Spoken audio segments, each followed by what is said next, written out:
I thought I hit to record. So there we go. The third was to secure recognition from Mexico.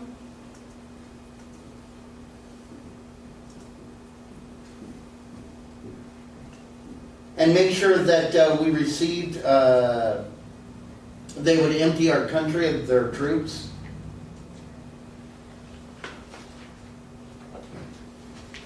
Now, order and confidence gradually returned. Many who had participated in the runaway scrape, making a mad dash out, returned. The government headquarters were moved from Galveston to Velasco.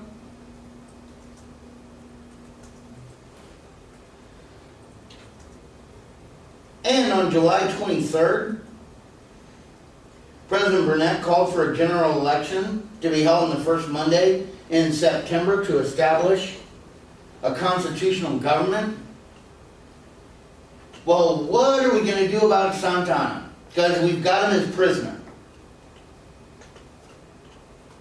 Well, shortly after he had arrived in General Houston's camp, on April 22nd, he called for an armistice. He ordered his general, Vicente Filisola, to gather his troops near Bejar, and Urrea was ordered to fall back to Victoria. And in Velasco, on May 14th, Burnett, who was the president of our ad interim government, negotiated 2 treaties with Santa Anna, one public and one secret.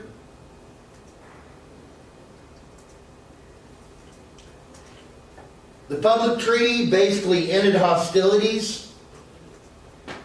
We agreed to a troop withdrawal.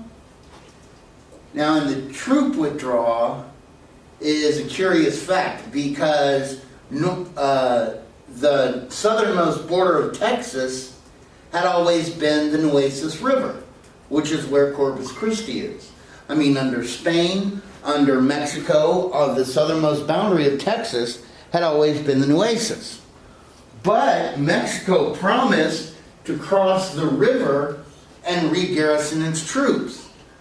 Well, the closest garrisons that the troops could re-garrison at were on the other side of the Rio Grande. So we said, oh, our southernmost boundary is the Rio Grande River. And we also agreed to a prisoner release, basically an exchange of prisoner for prisoner. Now, in the secret treaty, Santa Anna pledged to work with the government of Mexico to secure recognition of the independence of Texas and a boundary that was not to extend further south than the Rio Grande.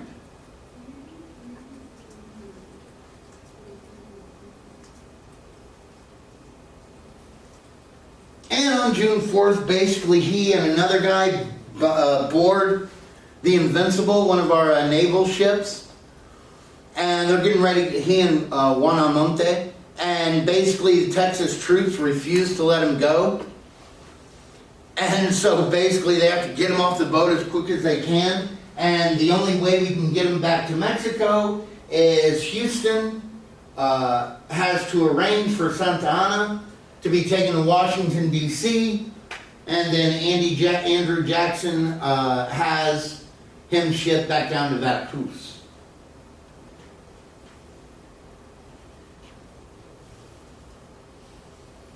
And like I said, even though Santa Anna pledged that there'd be peace, on June 4th, the government of Mexico saying, we don't keep the word of generals who are taken prisoner.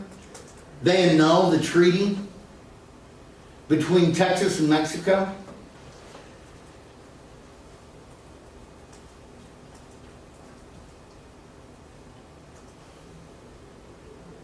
Yeah. Which treaty do they annul? They annulled the public treaty that Santa Anna had signed.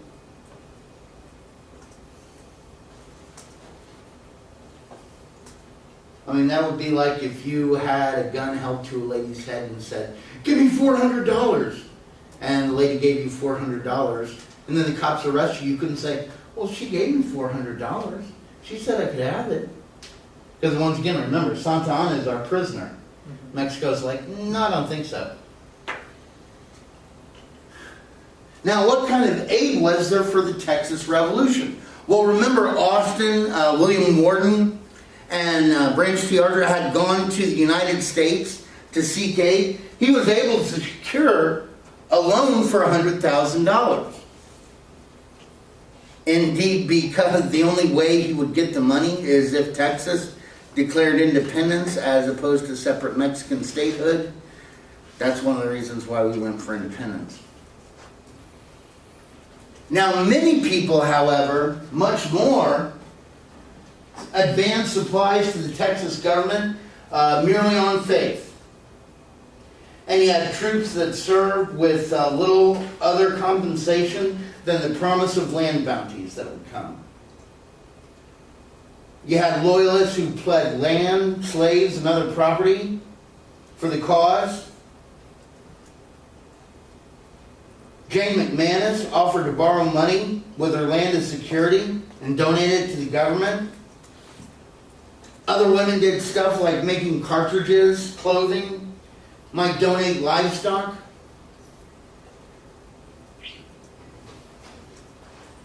War supplies came from nearby New Orleans, and the firm of Williams, Bryan and Company, who were Texas agents in the city, often used their own funds in the interest of the struggle.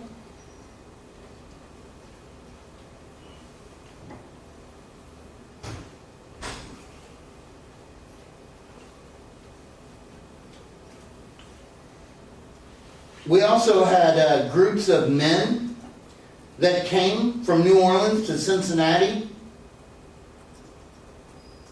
Friends of the colonials held meetings, raised funds, sent forces.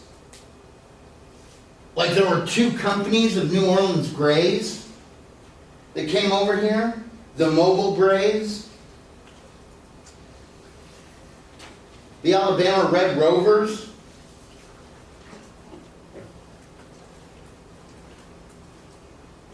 and volunteers also from Tennessee and Kentucky. Indeed, a majority of the guys at the Alamo were recent arrivals. Guys like David Crockett.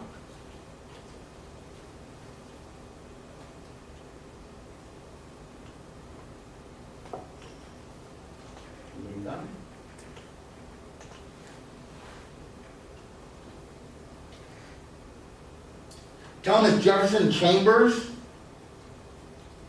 was the most successful in recruiting troops from abroad for Texas.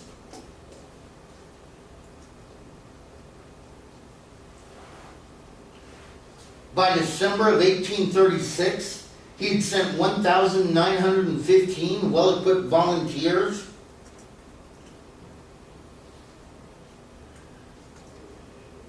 in quantities of ammunition and supplies.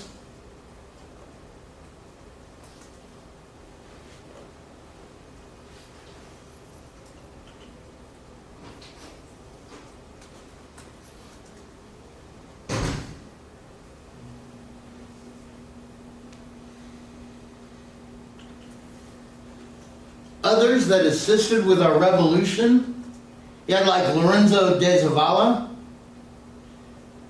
Jose Francisco Ruiz, and Juan Antonio Navarro,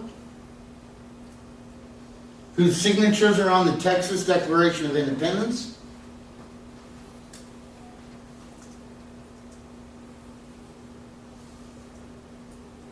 Erasmo Seguin was an official who had helped out Austin in the way back. His son, Juan Seguin, led a detachment of about 40 Tejanos who served as dispatch riders at the Alamo. That's why a lot of Tejanos, their names aren't listed on the cineograph, is because they were out trying to get aid, trying to get others to come. Juan Seguin also was in charge of the twin sisters at the Battle of San Jacinto. He and his company of Tejanos. And the way that they could be identified as Tejanos and not Mexican soldados, because Sam Houston knew that some were new arrivals in his army. He had them put a card in their hat band, their cowboy hats.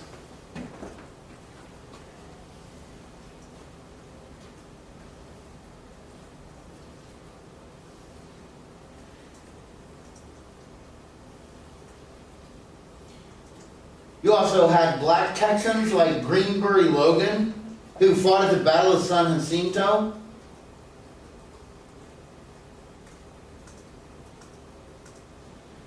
Samuel McCullough, who suffered a wound at Goliad.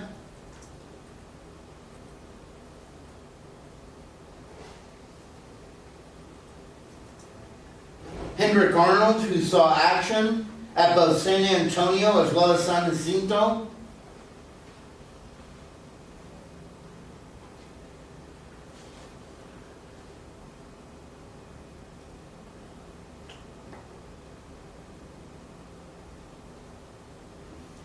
And William Goyens, who was able to successfully get a treaty with the Cherokee, who lived in East Texas, not to attack us during the Revolution. The chief of the Cherokee was Chief Bowles. And he told him that you're going to get land after the war's over, which they didn't.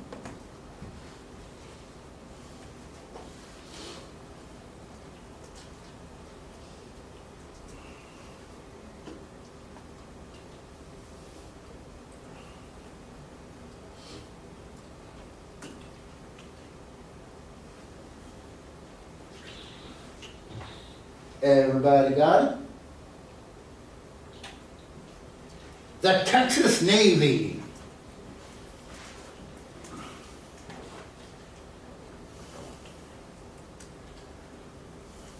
Now there actually was a naval battle before the land battle broke out here in the Texas Revolution. The first shots were actually fired between the Mexican schooner of war, Correo, and the San Felipe, the Texian vessel. And after a 2-hour engagement, the San Felipe won.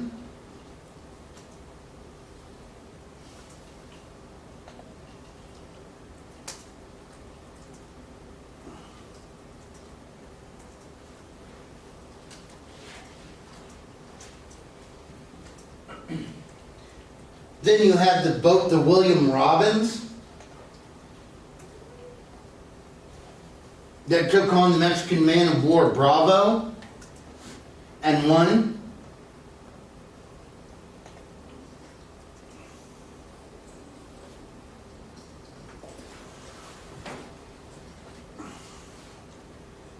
And by January of 1836, the Texas government commissioned 4 vessels that were our Navy. They commissioned the William Robbins. They changed the name to the Liberty.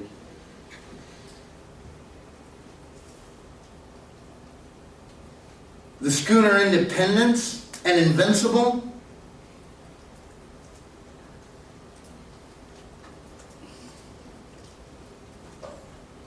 And they even bought and modified a slave ship into a war vessel that they called the Brutus.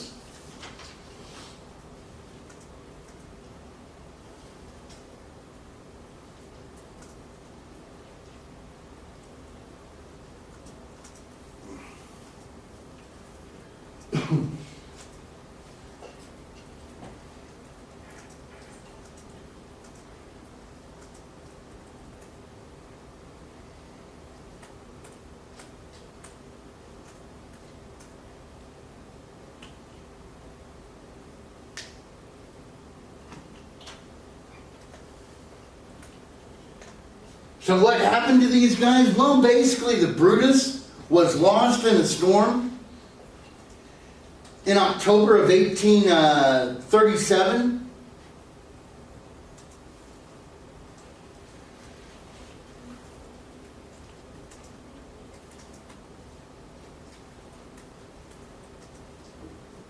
The Liberty took on the Mexican ship Pelicano, which was filled with supplies and munitions that were incredibly valuable to the Texas cause.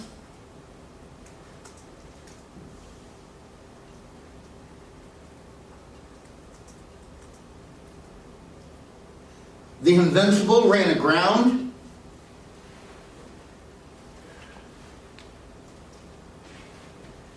And I believe the Brutus was actually sunk by the Mexican Navy as it was coming back here from New Orleans and within sight of Galveston Island.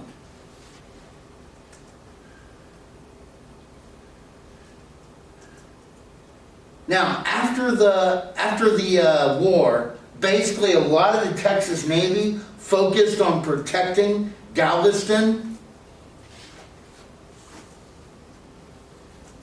because by that time Harrisburg had changed its name to Houston, and it was our capital.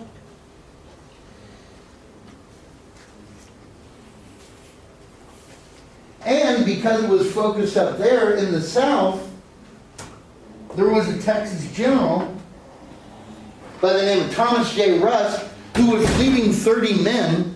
They basically saw a Mexican vessel that was taking on like fresh water and stuff like that it needed. So he and his rangers raced down the hill, captured the vessel, and so they're kind of known as the Horse Marines.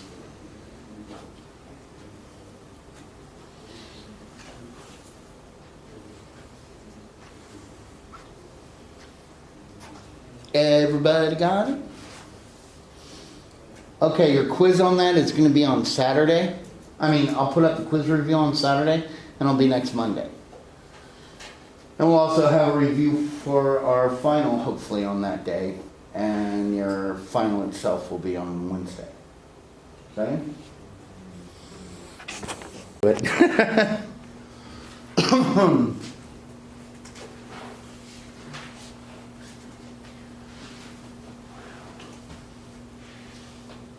All right, the Republic of Texas.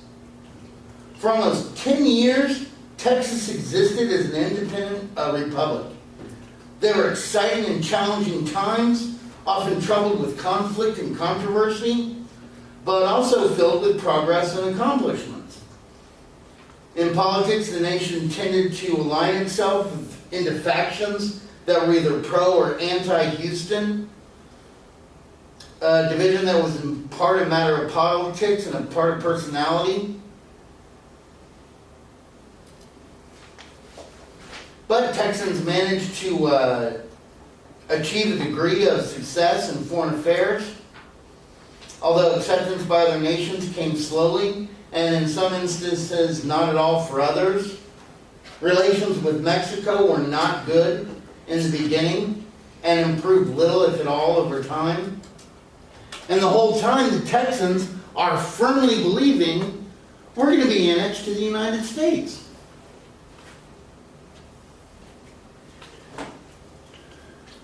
Now, the election of 1836. Well, like I told you,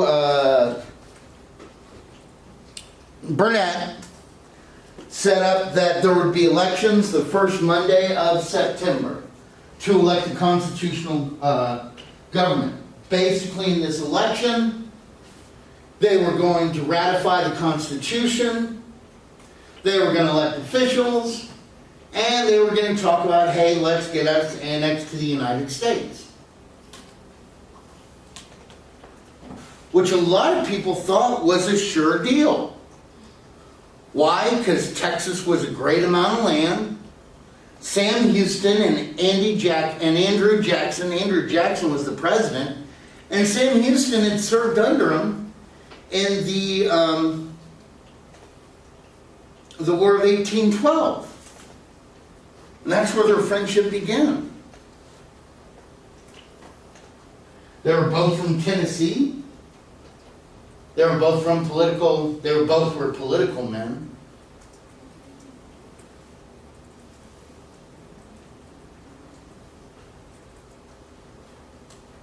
So a lot of people thought it was going to happen.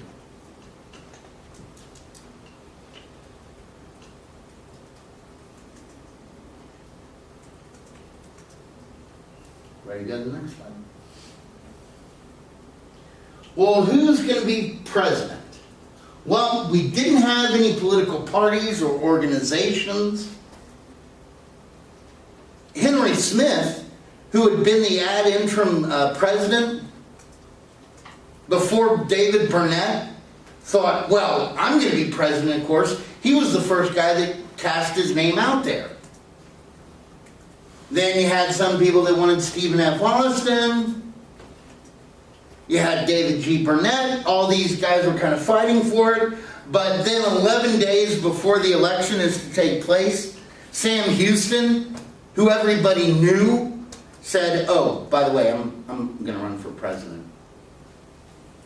And he gets more than 80% of the popular vote.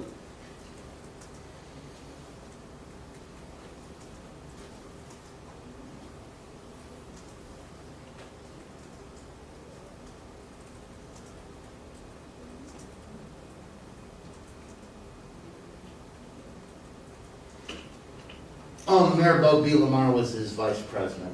But I think we get on to that in the next slide.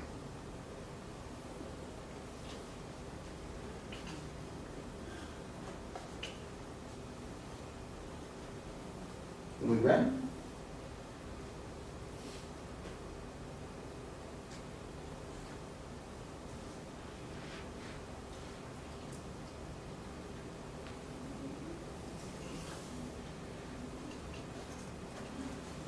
So, like I told you, the capital had moved to Columbia. Then it was moved to Houston.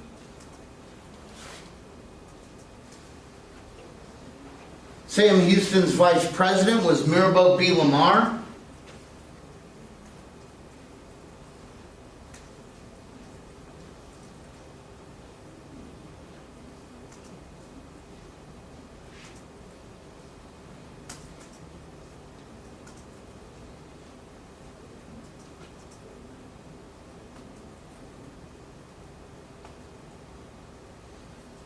He quickly tries to form up a cabinet, naming Stephen F. Austin to the Secretary of State.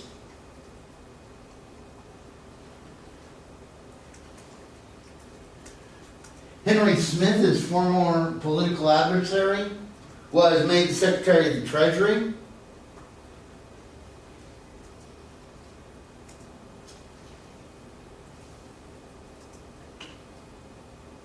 And I think Austin only lasted 2 months before he died in his position. He dies of pneumonia.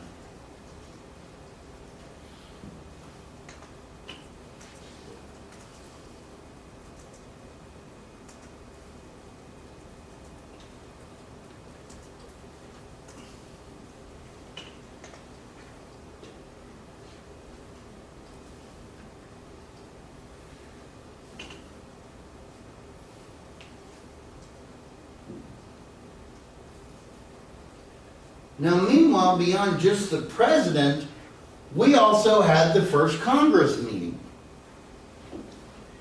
These guys basically broke Texas down into 22 counties.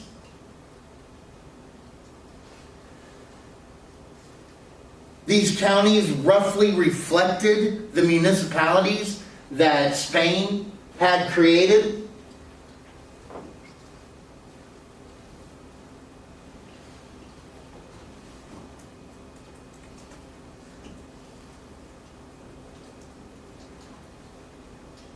The law of December 19th, 1836 defined the boundaries of our republic.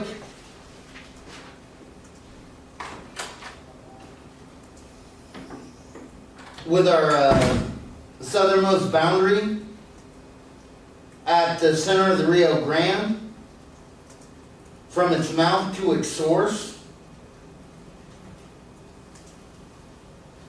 meaning basically that we had everything all the way, we had land up to the 42nd parallel when we were a republic.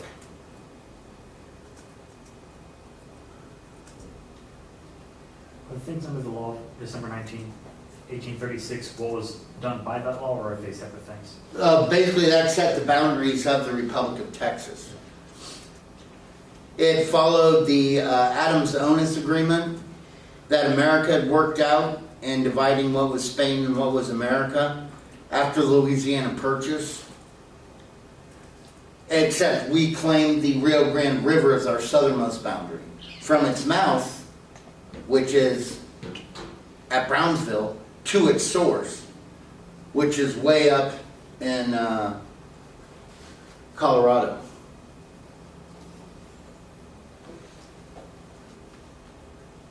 And we had land all the way up to the 42nd parallel.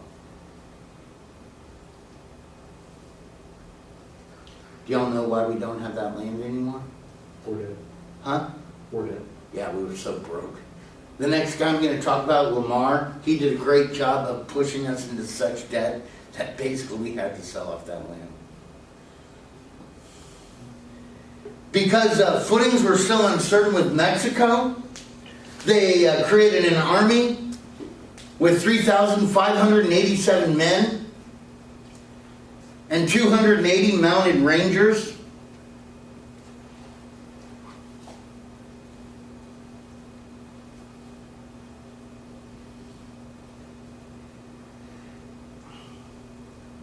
They also called for the creation of a new navy.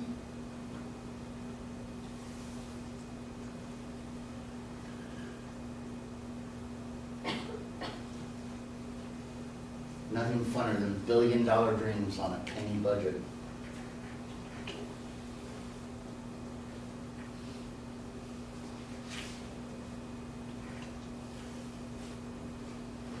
Well, Houston really didn't like the fact that we had such a huge army.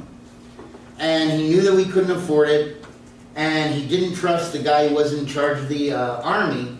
So he sends in Albert Sidney Johnston, a guy who would later fight in the Civil War. He was a West Point graduate, to take over the army. Well, the army rebels at that, and they elect Felix Huston as their leader. So how is Sam Houston, the president, going to solve this? Well, in May of 1837, Sam Houston furloughed everybody in the army, except for 600 guys. And he gave them a choice. He said, hey guys, either I'm going to give you free transportation back to New Orleans, or if you want to stay here, we'll give you some land.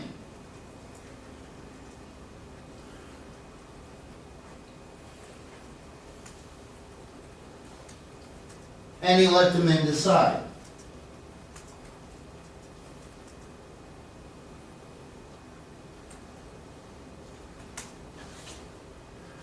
Now, even though the Texas Rangers as a unit was officially formed underneath Stephen Austin back in 1824, now they are officially a Texas group, and they are affixed to the Army. Basically, they're put in charge of frontier defense. Which, if you remember, guys, Texas back then, how many of y'all been to Waco? Waco was the frontier. We had all this land and almost no control over it.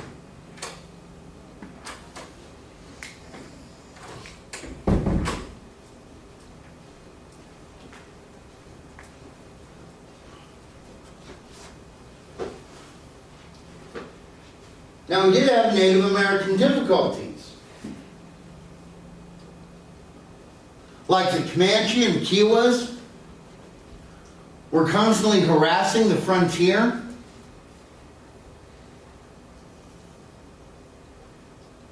It's during this time that the Comanches captured Cynthia Ann Parker, a white woman, an Anglo-American, who basically married a Comanche chief. Their child was Quanah Parker, who became a famous Cherokee adversary that later on the U.S. Army had to fight against.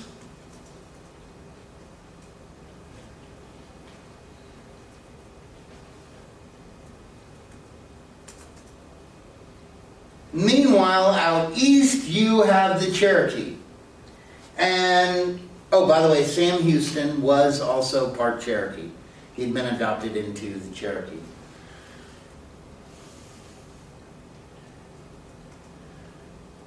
Back when he was in Tennessee and he ran away from home. And he lived with the Cherokee for about 6 months.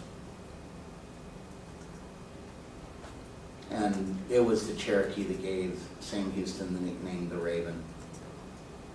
Even though some of Sam Houston's enemies say they actually gave him the nickname the Raging, because Sam Houston was raging drunk. And Sam Houston did have a problem with drink until he married his last wife, Margaret. Well, he didn't have a problem with drink, it was all too easy for him. But basically we had promised the Cherokee, hey, you keep the peace with us, we're going to let you have this land in East Texas. Well, that promise was never kept. And the Cherokee were getting more and more tired about the fact that they were not given title to the land. This was only increased when a Mexican agent by the name of Vicente Cordova had gone in and incited a bunch of Kiowa, about 600 of them, to attack some settlements in East Texas. And even though the Cherokee had absolutely nothing to do with that, and nothing to do with Cordova, basically it made a lot of people in East Texas angry against Native Americans.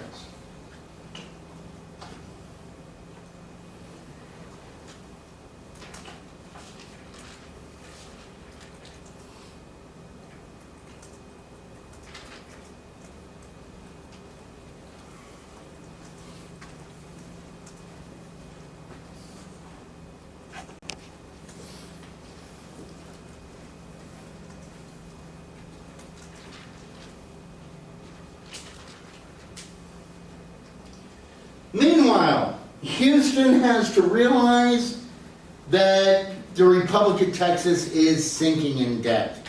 Their public expenses are more than $2 million. And how are they going to raise money?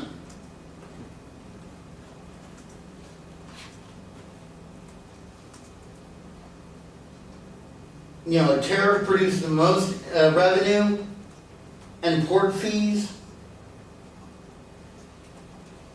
They had a direct property tax, poll taxes, business taxes, and land fees. But often, a lot of these fees weren't really even paid at all.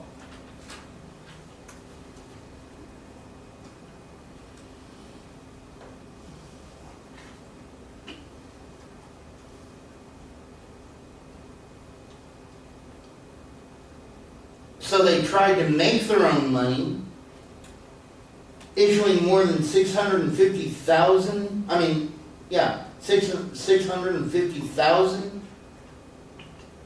in promissory notes in 1837. They were called redbacks because they were the color red. But guys, there wasn't really a lot backing them up, so the values of these plummeted.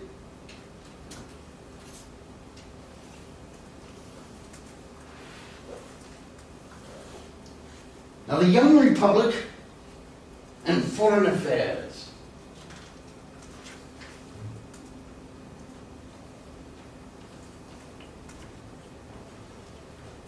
During the Revolution and afterward, foreign affairs, particularly relations with the United States, were of concern to the Texans.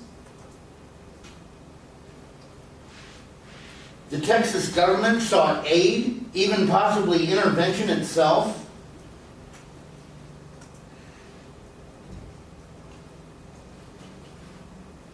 We wanted to try to get annexation or at least diplomatic recognition at the earliest date possible.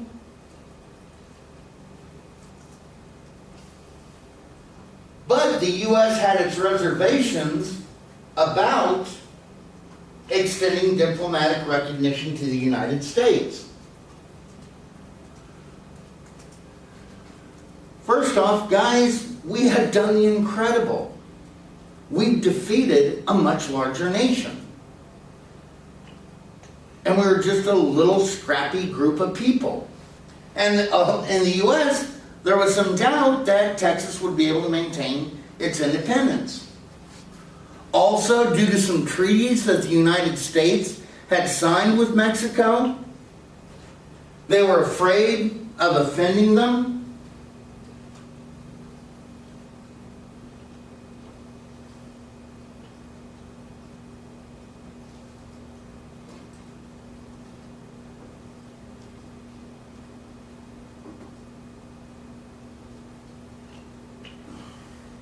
But they do finally extend recognition to us, which is a godsend because it means we can borrow money from them, as well as potentially military aid.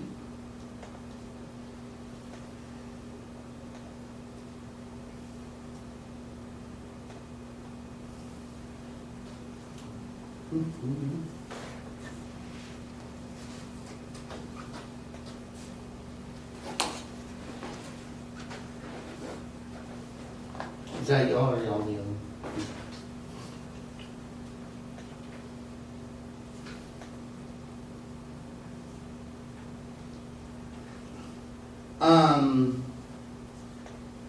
We do our best and we make another attempt at annexation on August 4th, 1837.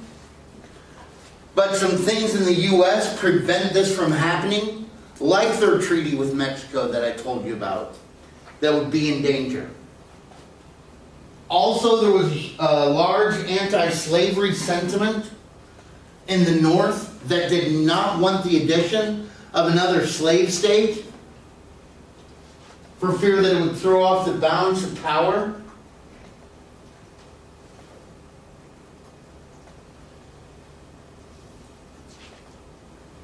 And that's why in the summer of 1837, convinced that the United States wouldn't consider annexation, opens up diplomatic negotiations with European powers.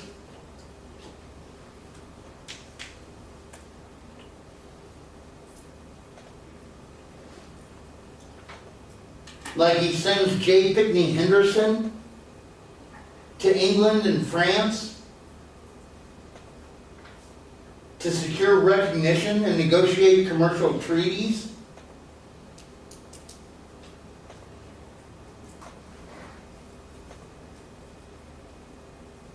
Now guys, it looked like our deal with England would be filled with trouble because England was opposed to slavery. British capitalists had millions invested. Thank you. In Mexican bonds. And England thought, hey, it's going to be joining the United States anyway, so we're not that interested in recognizing it. But even though despite that, they still opened up a trade with us in 1838.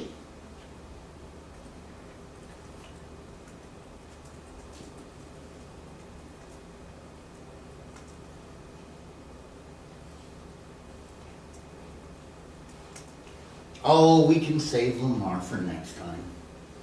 I can tell you guys are so excited. You want to watch it on TV.